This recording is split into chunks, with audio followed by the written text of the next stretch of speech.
Assalamualaikum warahmatullahi wabarakatuh.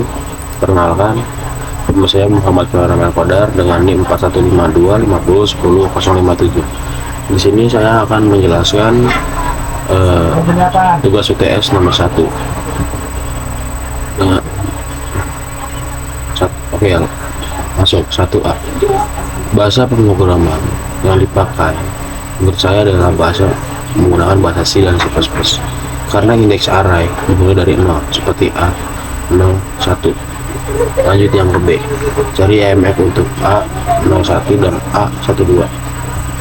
Di sini dari soal diketahui integer itu A3 kali 3, dimana B nya itu 500 dan lek atau panjangnya itu 5. Rumus EMF log AIJ sama dengan B plus I dikali N plus Y dikali L dengan yang diketahui dari soal, dimana B itu 500, L nya itu 5 dan N itu 3.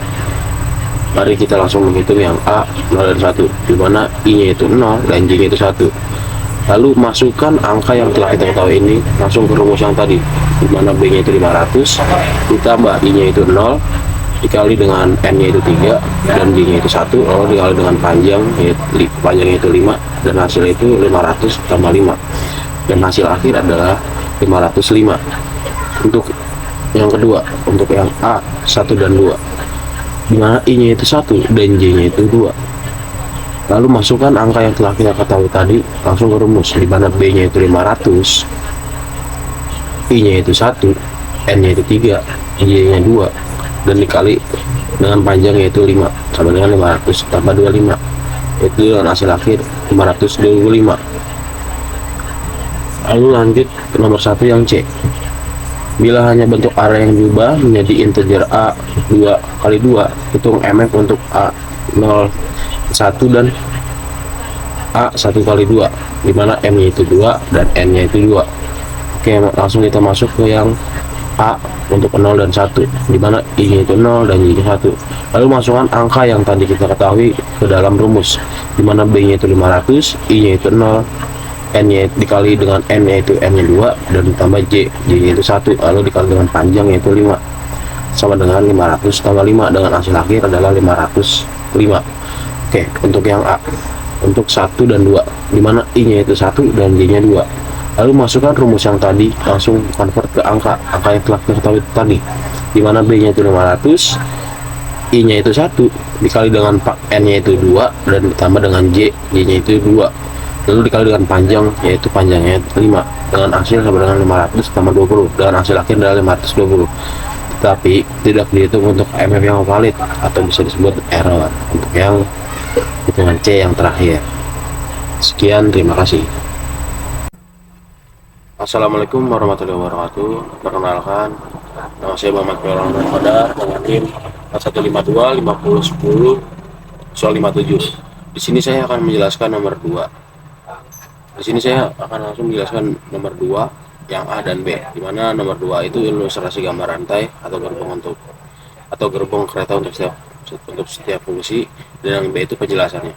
Saya langsung akan menggabungkannya, dimana yang pertama itu ada data, pref, dan next. Itu artinya satu node atau gerbong, dimana pref itu panah ke gerbong sebelumnya, next itu panah ke gerbong berikutnya, dan yang terakhir itu nol, ujung rantai atau tanpa sambungan.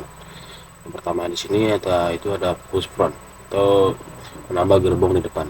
Kondisi awalnya itu hanya dua gerbong A dan gerbong B.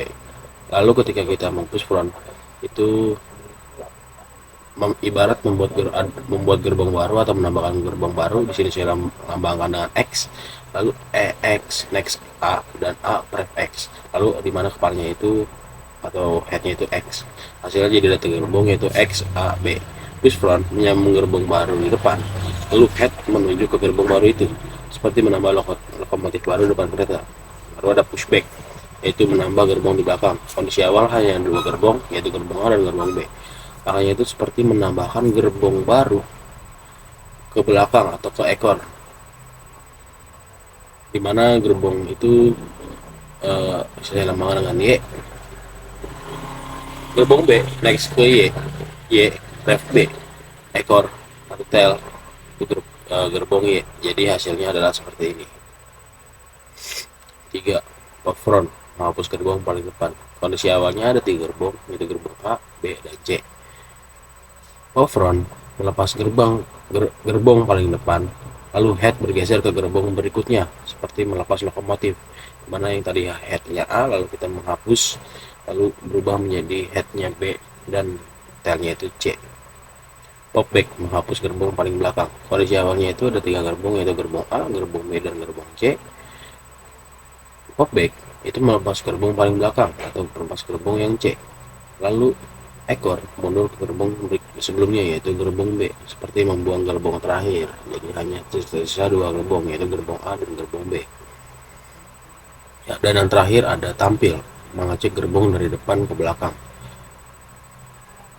Kereta mulai dari head atau gerbong pertama, lalu mengikuti next sampai nol atau benar-benar akhir, dimana seperti yang saya ini ada 3 gerbong, yaitu gerbong A, gerbong B, dan gerbong C.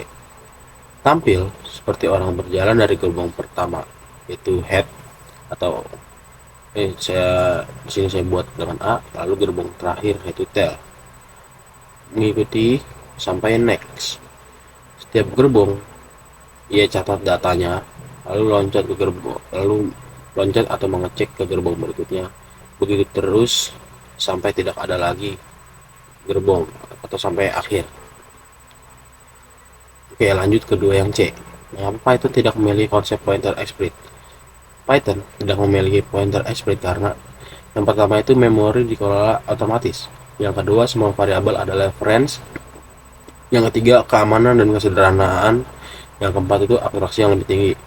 Berikut adalah contoh kode Python-nya, dan penjelasannya adalah self-head dan self-tail bukan pointer atau alamat memori, melainkan reference object ke node. Baru next sama dengan self-head, artinya atribut next dari objek baru merujuk ke objek yang sama dengan self-head. Tidak ada operator bintang atau dan. Python secara implisit menggunakan reference teori layar. Ketika self-head sebagai self-head next, kita mengubah reference head menuju ke node berikutnya tanpa perlu delete, karena garbage collector akan membersihkan node yang tidak terreferensi. Kesimpulannya dari Python tersebut adalah Python mengganti pointer dengan sistem reference otomatis dan manajemen memori berbasis reference counting ditambah garbage collection. Programmer tidak perlu mengelola alokasi atau dealokasi memori secara manual. Itu saja, sekian, terima kasih. Assalamualaikum warahmatullahi wabarakatuh. Perkenalkan, nama saya Muhammad Karnamel Khodar, NIM 4152 50 10 057. Di sini saya akan menjelaskan tugas yang P3. Jelaskan alur algoritma program Stack sebagai pembuktian data berikut: push 12, push 17, pop, push 22, clear, pop, dan push 78. Berikut adalah programnya, dan ini hasil outputnya. Penjelasan: awal Stack kosong, atas sama dengan min 1. Karena atas sama dengan min 1 berarti belum ada data dalam Stack. Yang pertama kita push 22, program mengecek atas sama dengan min 1 tidak sama dengan max min 1 sama dengan 4, masih tersisa. Atas plus plus, atas sama dengan 0, tembok data 0, 12, Stack 12, posisi top 0, Stack 12 berada di posisi top 0. Push 22, atas sama dengan kurang dari 4, masih bisa push. Atas plus plus, atas sama dengan 1, tembok data 1 sama dengan 17, Stack 12, 17, posisi top 1. Yang ketiga pop pop, atas sama dengan min 1, 1 tidak sama dengan min 1, Stack tidak kosong. Cek tumpuk data atas, yaitu tumpuk data 1 sama dengan 17 sebagai data yang di pop. Atas minus minus, atas sama dengan 0, Stack 12, posisi top 0. Yang keempat itu push 22, atas sama dengan kurang 0 kurang dari 4, masih bisa di push.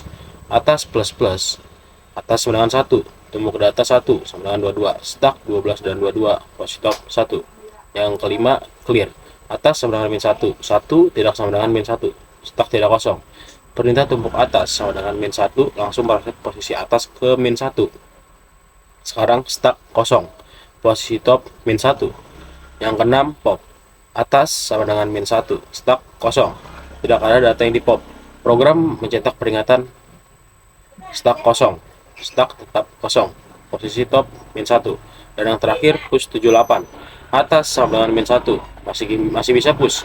Atas plus plus. Atas sama dengan 0. Untuk data 0 sama dengan 78. Menimpa sisa data lama di indeks 0. Stak akhir 78.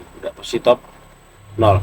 Algoritma bekerja dengan prinsip LIFO, last in first out, menggunakan variabel atas sebagai penunjuk indeks elemen teratas. Sekian, terima kasih. Assalamualaikum warahmatullahi wabarakatuh. Perkenalkan, saya Muhammad Karamel Qadar. Di sini saya akan menjelaskan tugas yang keempat.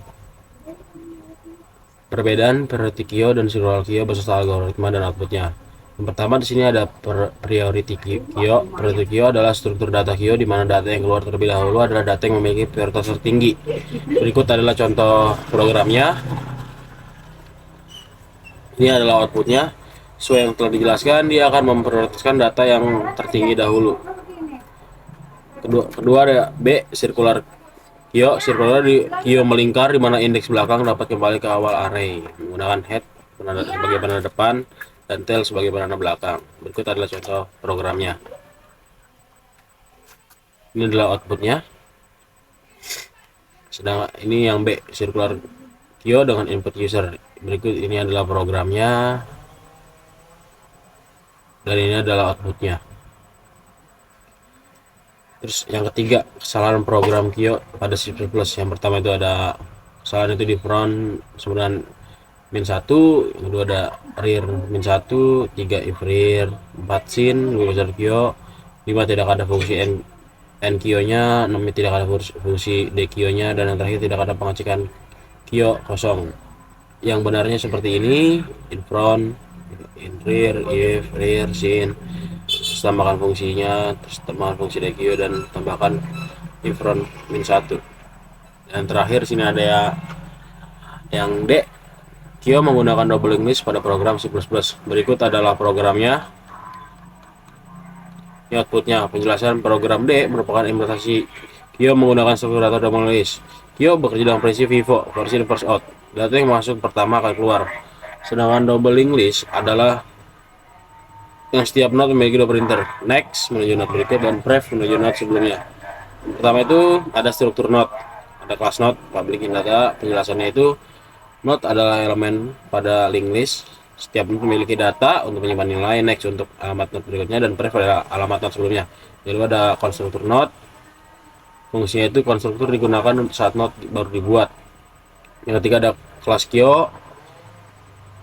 Dia memiliki dua pointer penting, yaitu front untuk menuju data paling depan dan rear untuk menunjuk data paling belakang. Yang keempat ada konstruktur queue. Fungsinya digunakan untuk membuat queue kosong. 5. Fungsi n queue digunakan untuk menambah data ke queue. Yang 6 ada fungsi d queue digunakan untuk menghapus data paling depan. Dan terakhir ada fungsi displaynya berfungsi digunakan untuk menampilkan isi queue. Kelebihan double linked list, dia dinamis karena tidak perlu ukuran array tetap, mudah transversal karena bisa maju dan mundur, efisien karena insert dan delete lebih mudah, memori fleksibel karena menyesuaikan jumlah data. Kalau kekurangannya, memori lebih besar karena ada pointer next dan view. Implementasi lebih kompleks dibandingkan array biasa. Sekian, terima kasih.